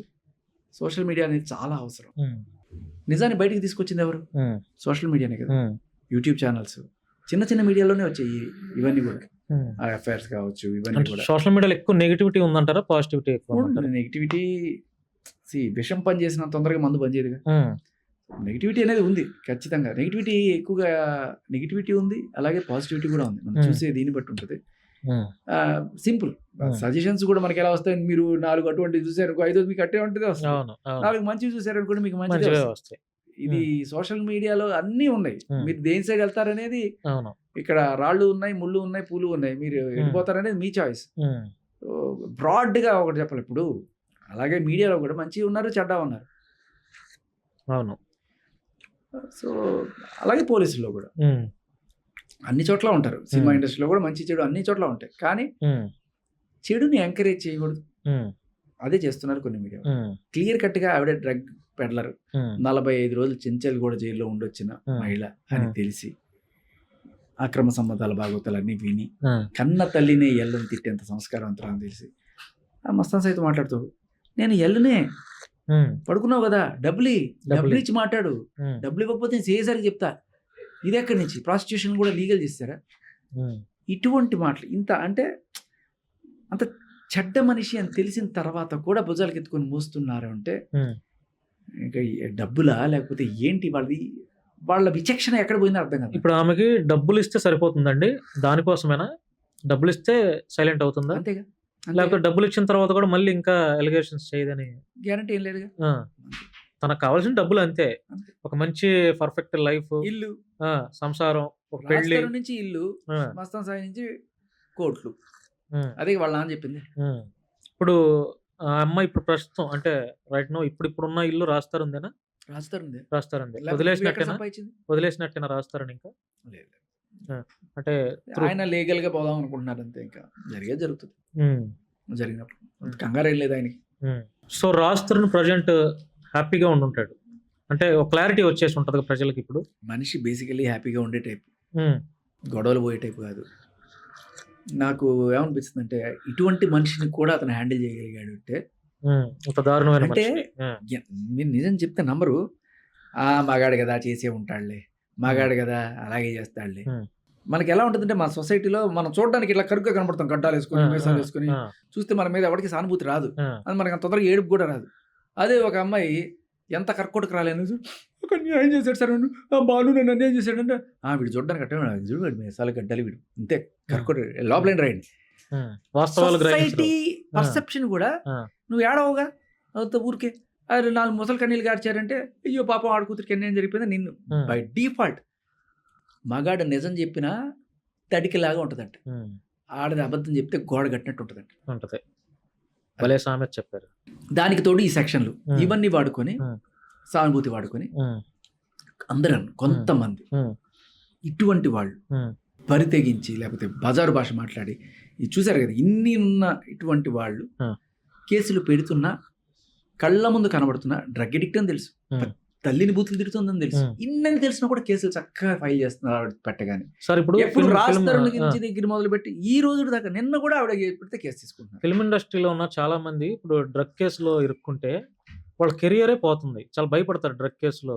అట్లాంటిది ఈ అమ్మాయి డ్రగ్ అడిక్ట్ అని తెలిసినా కూడా, డ్రగ్ కేసులో జైలు జీవితం గడిపినా కూడా అంటే ఎందుకు పోలీసు వారు ఇట్లాంటి వారిని ఎందుకు కాదు, ఇప్పుడు లైట్ తీసుకుంటున్నారు ఎందుకు? కాదు కాదు పాయింట్. ఇప్పుడు జైల్లో పెట్టిన తర్వాత అయినా బుద్ధి రావాలి కదా. ఉమ్, అయినా కూడా నువ్వు అదే ప్రవర్తన చేస్తే, ఆ, ఇప్పుడు జైల్లో ఉన్నప్పుడు మన కర్మకి ఏంటంటే జైల్లో ఖైదీలు ఉంటారు కదా, ఆ, వాళ్ళు ఇలాగే ఏదో నేరం చేసి వచ్చి ఉంటారు కదా. ఉమ్, ఈవిడ రూమ్మేట్ ఎవరో తెలుసా జైల్లో? ఆ, మూసా, ఆ, నైజీరియన్.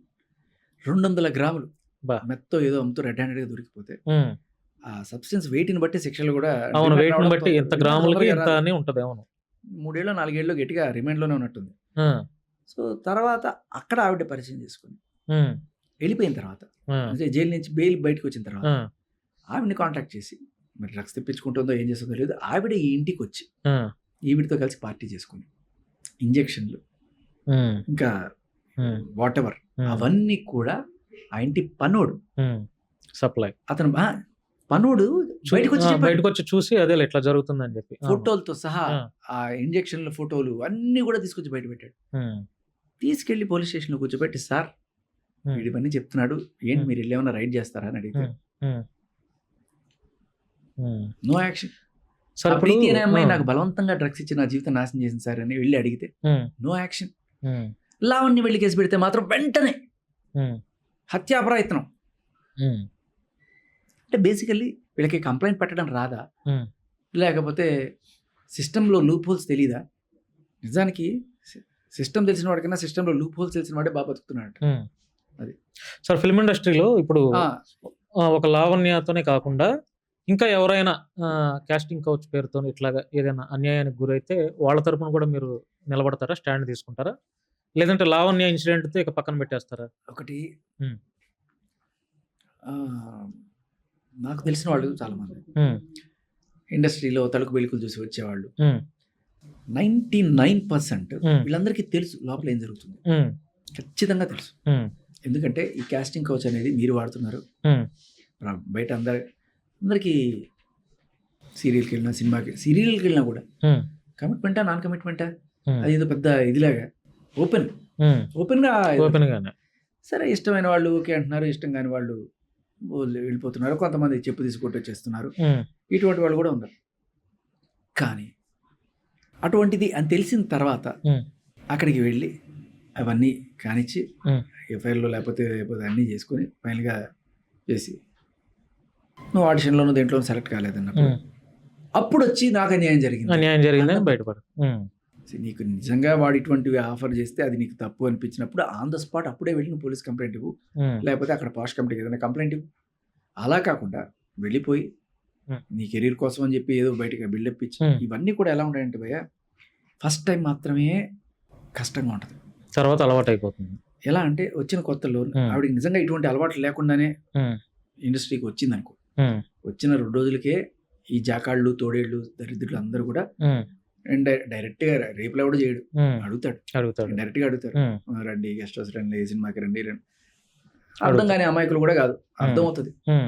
కొంతమంది చాలా తెలివిగా ఇదిగోండి అదిగోండి రండి అన్న దాంట్లోనే అడుగుతున్నారు అనేది అర్థం చేసుకోవాలి, అంతే కదా. ఇప్పుడు సినిమాకి రండి, అక్కడికి వస్తారండి, ఇక్కడికి వస్తారండి అని అడగడంలోనే వాళ్ళు కమిట్మెంట్ అడుగుతున్నారని అర్థం చేసుకోవాలి. సో అడిగినప్పుడు నీకు ఇష్టం లేకపోతే వెళ్ళి కంప్లైంట్ ఇవ్వచ్చు, హెరాస్ చేస్తున్నాడని కంప్లైంట్ ఇవ్వచ్చు, అన్నీ చేయొచ్చు. కానీ లొంగిపోయి తర్వాత ఎప్పుడు వెళ్ళి కంప్లైంట్ ఇస్తున్నారు కదా, అది తప్పు, చాలా తప్పు. ఎందుకంటే ఇక్కడే కాదు, ఇది ఏంటంటే అవకాశవాదం అన్నమాట. ఏదో రకంగా వాడిని చేసుకొని వాడి ఫోటోలు ఏమన్నా తీసుకొని వాడి వ్యామోహం, వాడి తప్పే. కానీ వాడి తప్పేంటి? రేపా? కాదు, అమ్మాయిని ఇండీసెంట్ ప్రపోజల్ చేయడం. అవకాశం కోసం వచ్చిన అమ్మాయిని నువ్వు అడగకూడదు అడిగావు, విచ్ ఈజ్ రాంగ్. దానికి తగ్గ శిక్ష నీకు పడాలి. కానీ ఆ అమ్మాయికి ఓకే, వాడికి ఓకే అయితే నీకేంటరా ప్రాబ్లం అంట. కానీ ఇది సిస్టమ్ని కరప్ట్ చేయడమే కదా. ఈ సిస్టమ్ ఇలాంటి దరిద్రందని తెలిసే 99% వస్తున్నారు. ఆ మిగతా 1% సరే తెలియకుండా వచ్చిన నిజంగానే 1% ఎక్కడో చోట జెన్యున్గా చేసేవాళ్ళు కూడా ఉన్నారు. కానీ ఒక రెస్పెక్టబుల్ ఫ్యామిలీ నుంచి వచ్చేవాళ్ళు మనం మామూలుగా వెళ్ళి చేసినా కూడా మనల్ని కూడా ఈ ఘాటికి కట్టేస్తారు. నేను నిజంగా ఏ ఎఫ్ఐఆర్లు ఏం పెట్టుకోకుండానే నువ్వు నీట్గానే సినిమా చేసినా కూడా దాన్ని ఏమంటారు, తాడి చెట్టు కింద కూర్చొని మంచిలు దాగా ఉంటారా, కళ్ళదాగానే అంటారు కదా. సో అలా రేపు మనకి చెడ్డ పేరు వస్తుంది అనుకున్న వాళ్ళు ఎవరు రారు, తెగించిన వాళ్ళే వస్తారు 99%. సార్ మీరు బిగ్ బాస్కి వెళ్ళక ముందు, బిగ్ బాస్కి వెళ్ళిన తర్వాత నాకు పర్సనల్ ఎక్స్పీరియన్స్ చెప్తా. నాకు చెప్పండి. తెలిసిన ఒక అమ్మాయి ఆ. చాలా మంచి అమ్మాయి, ఉమ్, మంచి ఫ్రెండ్. ఆ అమ్మాయికి సినిమాలో చేయాలి అంటే ఇన్స్టాగ్రామ్లో 4-5 ఫోటోలు పెట్టగానే విపరీతమైన లైక్లు రావడం కానీ ఖచ్చితంగా నువ్వు హీరోయిన్ మెటీరియల్ అని చెప్పగానే ఆ అమ్మాయి ఉబ్బి తబ్బిపోయి ఉమ్, ఎస్ నేను హీరోయిన్. నిజంగానే హీరోయిన్ కన్నా చాలా మంది హీరోయిన్ కన్నా బాగుంటుంది అమ్మాయి, ఉమ్, మంచి హైట్ కూడా. ఉమ్, సో ఆ అమ్మాయి పాపం వెళ్ళింది ఇట్లాగే, ఉమ్, నేను హీరోయిన్ అయిపోతా నన్ను తీసుకుని తేవాడని చెప్పి. ఆ అమ్మాయి ఫోటోలు వేసిన చోటల్లా పిలిచారు పాపం ఆ ఉమ్. అమ్మాయికి తగ్గ. ఉమ్. కానీ వెళ్ళిన తర్వాత ఆవిడకి ఎదురైన పరిస్థితులు చెప్తే బాధేసింది. అందరూ వాడుకుని వదిలేశారు. వాడుకున్నది లేదు, ఉమ్, చిచ్చి ఆ అమ్మాయి అంత దూరం పోలా. ఉమ్, ఇన్అప్రోప్రియేట్గా టచ్ చేయడం, ఓకే. వెళ్ళిన వెంటనే ఆడిషన్కి వెళ్ళంగానే "ఆ, మేము అదేలే టచ్ చేయటం. చెక్ చేయాలి, ఆ, ఈ సీన్ ఎలా చేస్తారు, ఆ సీన్ ఎలా అవును. చేస్తారు" అని చెప్పి వెంటనే కక్కుర్తిగా అనమాట ఉమ్, ఇంకా తోసేసి గట్టిగా అరిచేసి అమ్మాయి వచ్చేసింది. ఉమ్, అయినా కూడా అమ్మాయికి బుద్ధి రాలేదు. ఉమ్. బుద్ధి రాలేదంటే సరే వెళ్ళి కంప్లైంట్ సరే. పెట్టడం గురించి నేను మాట్లాడలేదు. మళ్ళీ పాపం ఇంకెవడన్నా మంచివాడు మంచోడు ఉంటాడులే, ఇంకో చోట ట్రై ఎందుకంటే చేద్దాంలే అన్నట్టు. ఆ, కామెంట్లు చూస్తే అబ్బా నువ్వు హీరోయిన్, అబ్బా నువ్వు సూపర్ అని చెప్పి వస్తున్నప్పుడు నేను ఎందుకు చేయలేకపోతున్నాను ఉమ్, అని చెప్పి ఆ అమ్మాయి నికార్స్గా ఉండే అమ్మాయి Hmm. 4-5 చోట్ల ట్రై చేసి 4-5 చోట్ల కూడా ఇలా Hmm. గురయ్యి ఈ అమ్మాయి కన్నా తక్కువ అందంగా ఉండి Hmm. తక్కువ టాలెంటెడ్, యాక్టింగ్ కూడా రాదు. ఉమ్, అలాంటి అమ్మాయి సార్ మీరు ఏమడిగితే నేను Hmm. అది ఇచ్చేస్తాను సార్ ఉమ్, అని చెప్పి వాళ్ళు అడగకపోయినా సరే మీద మీద పడిపోయి ఉమ్, కొంతమందికి అవకాశాలు దక్కుతుంది. ఉమ్, ఇప్పుడు చెప్పండి, ఇటువంటి అమ్మాయిల వల్ల ఇటువంటి అమ్మాయిలకి అన్యాయం జరుగుతుంది లేదు అంటే వాళ్ళందరూ వస్తున్నారు, నీకేంటి పెద్ద ఉమ్. పుడింగ్ లాగా చేస్తున్నావు అవును. అంటే నికార్స్ అయిన వాళ్ళు, టాలెంట్ ఉన్న వాళ్ళు కూడా అన్యాయం అయిపోతానికి కారణం ఈ వెధవల వ్యామోహమే కాకుండా ఇటువంటి అమ్మాయిల అత్యుత్సాహం కూడా కాదా? ఉమ్, అది పాయింట్. ఉమ్. సార్ ఇప్పుడు బిగ్ బాస్కి వెళ్ళక ముందు, వెళ్ళిన తర్వాత, అంటే వెళ్ళిన తర్వాత మీకు ఇంకా ఫేమ్ ఎక్కువ వచ్చిందా, అంటే మీ కెరియర్ బాగుందా? అయితే బిగ్ బాస్కి వెళ్ళక ముందు బాగుందా, వెళ్ళి వచ్చిన తర్వాత మీ కెరియర్ బాగుందా? వచ్చి 2 నెలలు అయింది, అప్పుడే మన కెరీర్ గురించి ఏం మాట్లాడతాం? అంటే కొంచెం ఫేమ్ ఇంకా. రాగానే బయటికి రాగానే నాకు స్టార్ స్పోర్ట్స్ లో కామెంటేటర్ గా వచ్చింది. ఉమ్, సో వెంటనే ముంబై వెళ్ళిపోయాను. ఉమ్, అప్పుడు పెద్ద బ్రేక్ రావడానికి కూడా కారణం అదే. అవును, సో ఇంటర్వెల్ బ్యాంక్ పెద్దగా అయింది. అవును. సో తర్వాత వెళ్ళాను, తర్వాత మూవీ ఆఫర్స్ కూడా వస్తున్నాయి ఉమ్. అబ్రాడ్ లో. అంటే పర్లేదు కదా, మీకు అనిపిస్తుంది కదా Events. సాటిస్ఫాక్షన్ గా, పర్లేదు నాకు కొంచెం ఫెమిలియర్ అయ్యాను నేను కూడా, నా ఫేస్ అందరు చూస్తున్నారు, గుర్తుపడుతున్నారు. ఆ feel అయితే ఉంది కదా. ఖచ్చితంగా ఉంది. అయ్యో ఉంది Bigg Boss is really big platform. Um, కాకపోతే ఏంటంటే నాకు జరిగిన అడ్వాంటేజ్ అప్పటికే ఈ ఇష్యూ ద్వారా బాగా యూట్యూబ్ వాటిలో అనడం వల్ల మంచి పాపులారిటీ ఉండడం. ఉమ్, కాకపోతే అప్పటిదాకా అంతా న్యూస్ సెక్షన్ లో గట్టిగా నాదున్నాను. అవును, ఇది entertainment section complete different audience. Different. So అవును. ఇప్పుడు వాళ్ళ కూడా కాస్త నేను పరిచయం అవడం వల్ల అటు ఇటుగా వికటికి పోయాయి అనమాట. బిగ్ బాస్ మీద ఇప్పుడు తీవ్రమైనటువంటి వ్యతిరేకత వస్తుంది ప్రజలకి. అది ఎప్పటి నుంచో ఉంది. ఉమ్, కొత్తగా ఏం లేదు. అంటే ఇంట్రెస్ట్ రావట్లా. ఇది కూడా ఒక స్క్రిప్టెడ్ బిగ్ బాస్ అనే కాదు. పచ్చబద్ధం ఉమ్, అస్సలు కాదు. ఉమ్, అస్సలు అంటే వాళ్ళకి వాళ్ళేమన్నా ముందుగానే అనుకుని ఏమైనా చేసుకుంటుంటే ఉమ్, ఇప్పుడు ఏంటి, నేను ఒంటిగా సుంటుకుమ్మగాడిలో వెళ్ళాను, ఉమ్, అక్కడ నాకు ఎప్పుడు పరిచయాలు లేవు. అక్కడికి వెళ్ళిన తర్వాత ఏం పరిచయాలు తప్ప, అక్కడికి వెళ్ళిన తర్వాత ఎవర్రా మీరంతా ఇప్పుడు చూడలేదు అన్నట్టుగానే అనిపించింది. ఉమ్, ఆదిత్య ఓం అంతకుముందు ఏదో సినిమాలో చూసే అది గుర్తుంది. ఉమ్, ఇంకెవరు తెలియదు నాకు ఉమ్, ఆదిత్య ఓం తప్ప. ఆ బేబక్కన ఎక్కడో ఒకసారి ఏదో ఇంటర్వ్యూలో చూసి, ఉమ్, మిగతా వాళ్ళందరూ కొత్త. అండ్ వాళ్ళకి ఏంటంటే ఆల్రెడీ ఒకరికొకరు తెలుసు, చక్కగా కూర్చొని మా కబుర్లు చెప్పుకుంటూ వాళ్ళు. అండ్ అలాంటప్పుడు వాళ్ళకి ఏంటంటే వాళ్ళు ఏదైనా సరే నేను ఇలా చేస్తాను, నువ్వు ఇలా చేయనుకొని ఒక స్కెచ్లు వేసుకోవడానికి వాళ్ళకి పాసిబిలిటీ ఉంటుంది. ఉమ్, అంతేకాని బిగ్ బాస్ ఎప్పుడు చెప్పడు ఉమ్, నువ్వు ఇది చెయ్యి, ఉమ్, ఇలా డ్రామాలాడు అని చెప్పి ఏమీ చెప్పడు బిగ్ బాస్. కాకపోతే నువ్వు చేసిందని ఆయన ఎలా అయినా వాడుకోవచ్చు. ఉమ్. సార్ ఇప్పుడు మీరు బాగా ఎమోషనల్గా ఫీల్ అయినటువంటి ఇన్సిడెంట్ ఏదైనా ఒక సందర్భం ఉందా అంటే ఏం చెప్తారు? బాగా హ్యాపీగా ఫీల్ అయ్యి ఫ్యామిలీ అంతా కూడా హ్యాపీగా ఫీల్ అయినటువంటి సందర్భం ఏదో ఒకటి ఉంటుంది. బాగా ఎమోషనల్గా ఫీల్ అయినటువంటి సందర్భం ఎప్పుడు? హ్యాపీగా మీరు ఫీల్ అయినటువంటి సందర్భం ఎప్పుడు? బిగ్ బాస్లో ఉన్నప్పుడే 2 జరిగినాయి యాక్చువల్గా. బిగ్ బాస్కి వెళ్ళే ముందే నాకు చాలా క్లిష్టమైన పరిస్థితి. ఒక పక్క ఇంత ఈ హడావిడి నడుస్తుంది, ఈ టైంలో పాపం వెళ్ళిన వదిలేసి వెళ్ళిపోవాలి పిల్లకాయల్ని. అక్కడే ఒకటి చూస్తే డైనోసర్ మింగేస్తారా, అది కూడా ఇది ఉండింది. అది ఒక పక్క. సరే, ఇంకో పక్క రెండోసారి తలుపు తట్టింది. లాస్ట్ ఇయరే బిగ్ బాస్ ఇది వచ్చింది కానీ మెటీరియల్ అవ్వాలి అది. బట్ ఈసారి కూడా వచ్చినప్పుడు మనం వెళ్ళకపోతే అని నాకు ఒకటి ఉండింది. వెళ్దాం ఉన్నా కూడా ఇంకో పక్క అన్నిటికంటే టఫెస్ట్ సిచ్యువేషన్ అంటే మా ఆవిడ 9 months ప్రెగ్నెంట్. అప్పుడు ఇంకొక 2 వారాల్లో డెలివరీ అనగా అప్పుడు నాకు ఆఫర్ వచ్చింది. ఆఫర్ సో వచ్చింది. నేను చెప్పా, ఏమన్నా కుదురుతుందా ఆ రోజున అట్లీస్ట్ 1 డే నాకు వెసులుబాటు ఇస్తారా బయటకు వెళ్ళడానికి అంటే కుదరదు. సరే ఇంకా బయటకు వచ్చిన తర్వాత మాట్లాడా. సరే అయినా కూడా వెళ్ళు అని చెప్పి మా ఆవిడే కొంచెం ప్రోత్సహించి పంపించింది. వెళ్ళిన తర్వాత సరే ఇది బాగానే ఉన్నా first week. But second week అక్కడ మనకి టైం ఉండదు, రోజు డేట్లు కూడా తెలియదు, ఏదో ఉన్నట్టు లెక్కేసుకుంటున్నా. అప్రాక్సిమేట్లీ September 14th 15th ఆ టైంలో డెలివరీ అవ్వచ్చు అన్నట్టుగా రోజులు దగ్గర పడుతున్నాయి. నాకు ఏమీ కబుర్లు రావట్లేదు. ఓ పక్కన టెన్షన్ ఏం జరుగుతుంది అయిందనా ఏంటి, తను సేఫ్గా ఉందా, ఉందా, సిజేరియన్ అన్నారు, అదొకటి ఉంటుంది కదా. ఇప్పుడు అవును మనిషికి పునర్జన్మ కదా డెలివరీ అంటే. అవును. ఆ టైంలో నాకు దానికి తోడు ఏమైందంటే నాకు ఫస్ట్ పాప, రెండోసారి బాబు. అయితే ఆ టైంలో ఒక సెగ్మెంట్ ఒకటి పెట్టారు బిగ్ బాస్. అదేంటి, నాన్నని గుర్తు చేసుకుంటూ మీ నాన్న గురించి చెప్పండి అని చెప్పి ఇంటి నుంచి ఏవో ఫోటోలు వచ్చాయి. సో నాకు అది బాగా ట్రిగ్గర్ అయిపోయింది. అంటే రోజు బుడ్డిదాన్ని ఇట్లా పడుకోబెట్టుకుని కథలు చెప్తా పడుకోబెట్టాడు. రోజు నాన్న కథలు చెప్పు నాన్న. ఒక పక్క ఏమో ఇప్పుడు ఈమెకేమో ఇది ఎక్కడ మీద పడుతుందో అని చెప్పి రోజు నేనేం చేసేవాడిని, అంత దూరం పడుకుంటే నేను దీన్ని తీసుకుని పక్కన ఎక్కడ పడుకోబెట్టుకుని దీని కథలు చెప్తూ, లేకపోతే దొలుకుంటూ ఎక్కడ పొట్ట మీద పడుతుందని భయం. అలా ఉండే సిచ్యువేషన్ నేను వదిలేసి వచ్చేసాను. ఇప్పుడు ఇద్దరు పిల్ల అదే కడుపులో బిడ్డ ఇక్కడ పక్కన, అదొక బాధ ఉంది. ఇంకో పక్క ఏమో దీనికి పాపం కథలు చెప్పేవాళ్ళు ఎవరు అది అని చెప్పి నాకు ఆ సిచ్యువేషన్లో అందరూ కూడా వాళ్ళ నాన్నల గురించి మాట్లాడుతుంటే నేను ఏం చెప్పానంటే, మీ అందరూ అంటే మనందరికి నాన్న ఇష్టం, కానీ నాన్నకి మనం ఎంత ఇష్టమో మీరు నాన్న అయ్యేదాకా మీకు తెలియదు అని చెప్పి నాకు ఆల్మోస్ట్ ఏడుపు వచ్చేసింది. అదే బాగా ఎమోషనల్ గా ఫీల్ అయినటువంటి, అది ఎమోషనల్ గా అక్కడ ఆన్ రికార్డ్ ఫీల్ అయింది. కానీ తర్వాత రాత్రిపూట నాకు కళ్ళు వచ్చేవి. అంటే ఎక్కడో మా మిస్సెస్ ఎక్కడో ఏదో గుడిలో వెళ్ళిపోయినట్టు, ఆ గుడికి అసలు ద్వారాలు వెళ్ళినట్టు, పాపం ఒక్కతే కూర్చొని ఏదో ధ్యానం చేసుకుంటున్నట్టు, నేను వెళ్ళి పిలుస్తున్నట్టు, తను రాకుండా అట్లా నేను ఎవరో తెలియనట్టు చేస్తున్నట్టు, ఇట్లా పిచ్చి పిచ్చి కళ్ళన్నీ వచ్చేటప్పుడు మీ మైండ్ అంతా ఫ్యామిలీ మీదే ఉంది, లోపల ఉన్నా కూడా ఏం జరుగుతుంది బయట. సెకండ్ వీక్ లో ఆ లాస్ట్ 2-3 days కొంచెం అది ఉండేది. ఎప్పుడు తెలుస్తుందా ఒక న్యూస్, ఎవరిని కన్ఫెషన్ రూమ్ లోకి పిలిచినా నాకేదో ఉండేది. అది చాలా నాగార్జున గారు ఎప్పుడైతే స్టేజ్ మీదకి వచ్చి శేఖర్ భాష నీకు కొడుకు పుట్టాడు అని చెప్పాడు, ఇంత డౌన్లో బాధలో ఉన్నవాడు ఒక్కసారి యాక్టివ్ అయిపోయారు. అది కొడుకు పుట్టాడు and wife delivered healthy baby and she's healthy అని చెప్పగానే ఒక్కసారి హైయెస్ట్ హైయెస్ట్ కనమాట. ఈ రెండు అక్కడే జరిగాయి.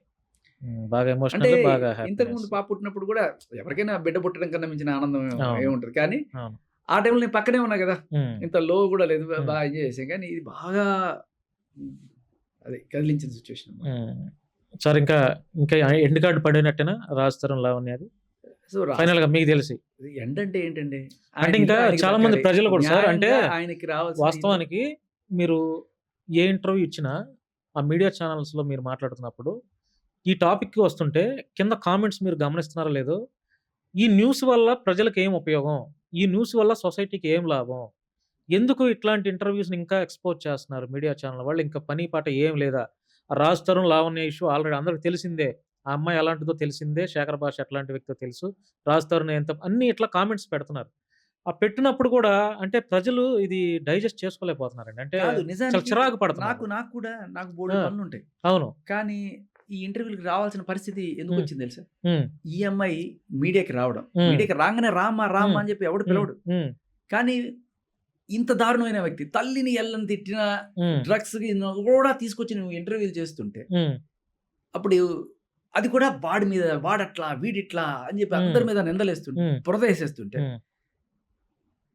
కడగడానికి ఒకటి రావాలి కదా. అవును, నేను అదే పని చేస్తున్నాను. నేను యాక్చువల్గా మిమ్మల్ని పిలవడానికి కూడా మెయిన్ రీజన్ అదేనండి. దీనికి అసలు ఇంకా అంటే ప్రజలకి ఇంకా ఇబ్బంది లేకుండా ఇది ఎండ్ కార్డ్ ఏమన్నా ఇబ్బంది కాకుండా ఉండాలంటే ఆ మీడియా ఛానల్స్ ఆవిడ ఇంటర్వ్యూ చేయడం మానేస్తే సరిపోతుంది. అవును, ఇట్లాంటి దరిద్రాన్ని అంతా తీసుకొచ్చి అక్కడ వేసిన తర్వాత అవును, మరి ఇప్పుడు ఆవిడ వల్ల మస్తాన్ సాయి వాళ్ళ అమ్మ నాన్న పాపం వచ్చి ఏడ్చి ఆయన ఏదో చావుదాకా వెళ్ళిపెట్టాను నిన్న అర్ధరాత్రి.